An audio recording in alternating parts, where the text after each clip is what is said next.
ឥឡូវខ្ញុំនឹងនិយាយពីអត្ថប្រយោជន៍របស់ Spirulina ឬក៏សារាយសមុទ្រណាអត្ថប្រយោជន៍ទី1គឺជួយទៅដល់កាពះពោះវៀនការសិក្សានៅឆ្នាំ2017របស់ Journal ដែលមានឈ្មោះថា US National Library of Medicine National Institute of Health គឺជា Journal ដែលនិយាយពីសុខភាពបញ្ហាសុខភាពណាគេសិក្សាពីសារាយសមុទ្រហ្នឹងគឺគេបានបង្ហាញថាសារាយសមុទ្រ Spirulina ហ្នឹងគឺជួយទៅដល់សុខភាពកាពះនិងពោះវៀនយើងព្រោះថានៅក្នុងកាពះពោះវៀនយើងគឺមានពួកបាក់តេរីដែលល្អដែលជួយដើម្បីបំបែកអាហារកាលណាដែលយកអត់មានពួកបាក់តេរីហ្នឹងគឺវាប៉ះការបំបែកអាហារអត់ល្អអញ្ចឹងវាប៉ះពាល់ដល់កាពះដល់ពោះវៀនណាដល់ពេលអញ្ចឹងគឺ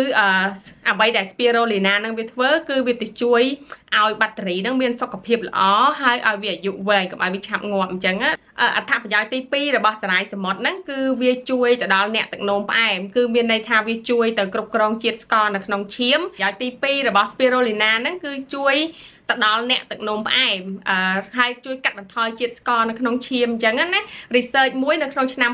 2008ដែលធ្វើទៅដល់បោះពុំនៅក្នុង journal ដដែលហ្នឹងតែ research មួយផ្សេងទៀតដែលគេពិសោធន៍សារាយសមុទ្រ Spirulina ហ្នឹងទៅលើអ្នកទឹកនោមផ្អែមគឺបានបង្ហាញថាសារាយសមុទ្រ Spirulina ហ្នឹងគឺជួយកាត់បន្ថយជាតិស្ករដែលមាននៅក្នុងឈាមជាពិសេសសម្រាប់អ្នកដែលគេហៅ pre-diabetes មានន័យថាលើសជាតិស្ករប៉ុន្តែអត់ទាន់ចូលដល់ទឹកនោមផ្អែមទេគាត់តែលើសជាតិស្ករ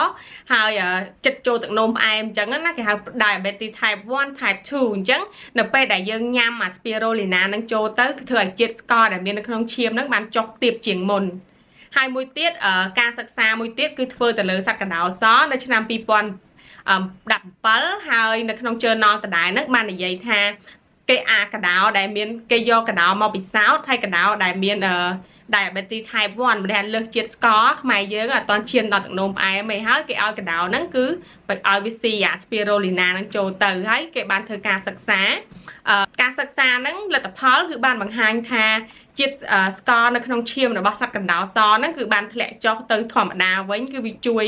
ទៅបន្ទាបជាតិស្ករនៅក្នុងឈាមណាហើយទី2ហ្នឹងគឺជួយ produce liver enzyme maker មានន័យថាព្រោះអីនិយាយទៅចែកថ្លើមយើងគឺទូនាទីវាគឺបញ្ចេញជាតិពុលពីក្នុងខ្លួនយើងដែលថាមានជាតិពុលអីចឹងវាបំផ្លាញកំតិចអញ្ចឹងណាដល់ពេលហើយកាលណាដែលថ្លើមយើងមានសុខភាពល្អវាអាចកម្ចាត់ជាតិពុលបានច្រើនដល់ពេលហើយវាមានសមត្ថភាពអញ្ចឹងយើងញ៉ាំអាហារដែលប៉ះពាល់មានសារធាតុគីមីផ្សេងៗគឺថ្លើមយើងវាកម្ចាត់ហើយមិនតែបើសិនជា enzyme ដែលកម្ចាត់ជាតិពុលនឹងបាត់បង់អញ្ចឹងថ្លើមយើងលែងមានសមត្ថភាពហើយអញ្ចឹងគេថាខូចថ្លើមខូចអីហ្នឹងអារបៀបអញ្ចឹងណាដល់ពេលអញ្ចឹងពេលយើងញ៉ាំSpirulinaទៅគឺវាជួយឲ្យថ្លើមយើងផលិត enzyme បានកាន់តែច្រើនហើយការ research នេះគេគឺបានមើលឃើញច្បាស់លាស់នៅលើសត្វកណ្ដោសមានន័យថាកណ្ដោសហ្នឹងទី1កណ្ដោសដែលលើសជាតិស្ករណាទី1ជាតិស្ករនៅក្នុងឈាមវាធ្លាក់ចុះទី2ថ្លើមនឹងផលិត enzyme បានច្រើនជាងមុនដើម្បីវាបន្តនៅក្នុងយើងនឹងទៅគឺវាជួយបំបែកអាហារដែលយើងញ៉ាំចូលអញ្ចឹងធ្វើឲ្យយើងងាយស្រួលក្នុងការជុះក្នុងការបញ្ចេញចោលណាហើយការសិក្សា2ដែលនៅក្នុង journal ដដែលហ្នឹងហើយបានខ្ញុំលើកការសិក្សាគឺមានច្រើននៅក្នុង journal ហ្នឹងណាព្រោះ journal ហ្នឹងគេនិយាយពីសុខភាពហើយនឹង medicine ដល់ពេលអញ្ចឹងភាគច្រើនតកតងទៅនឹងសុខភាពគឺ journal ហ្នឹងវាបោះពុំមកច្រើនមានអ្នក research ច្រើនអញ្ចឹងណាអ្នកនរគ្នាខ្លាចដល់ខ្ញុំនិយាយទៅខ្លាចដល់អ្នកនរគ្នាឆ្ងល់ហេតុអីក៏លើកតែពី journal ហ្នឹងមកព្រោះ journal ហ្នឹងគេជំនាញខាងសុខភាពហ្នឹងហ្មង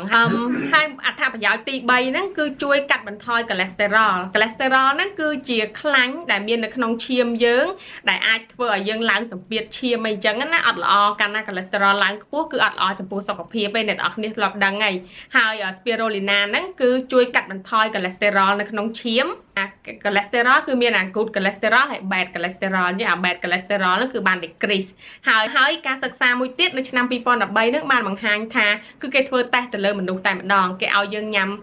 Spirulina ហ្នឹងរយៈពេល1ក្រាមក្នុងមួយថ្ងៃហើយរយៈពេល3ខែគឺគេឃើញលទ្ធផលគឺឃើញថាល្អមែនតើគឺលទ្ធផលគឺបានបង្ហាញថាការញ៉ាំSpirulina 1ក្រាមក្នុង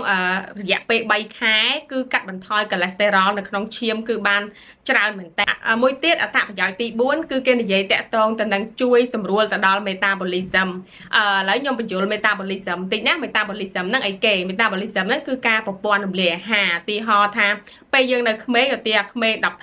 16ឆ្នាំអញ្ចឹងណាយើងញ៉ាំខុកគីនំមួយដុំ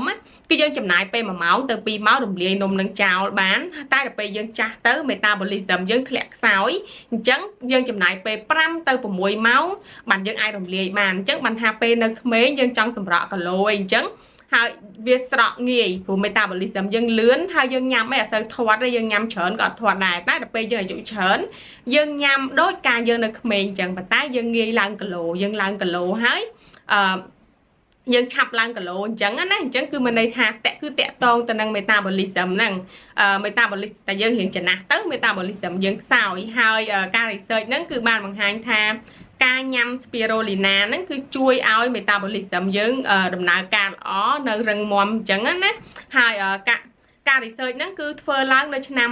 2014ដោយសិក្សាពេលហ្នឹងគឺគេសិក្សាទៅលើមនុស្សប្រុសចាប់ពីអាយុ29ឆ្នាំរហូតដល់62ឆ្នាំហើយគេឲ្យញ៉ាំ spirulina ឬក៏សារាយសមុទ្រហ្នឹង6ក្រាមក្នុងមួយថ្ងៃជារៀងរាល់ថ្ងៃតោះមកគេធ្វើតេស្តសុខភាពការសិក្សាហ្នឹងបានបង្ហាញថា metabolism របស់គាត់គឺបានល្អជាងមុនកើនឡើងជាងមុនគឺគាត់អាចបំបែកអាហារនិងកិនចំណីអាហារបានលឿនឆាប់បំបែកអញ្ចឹងណា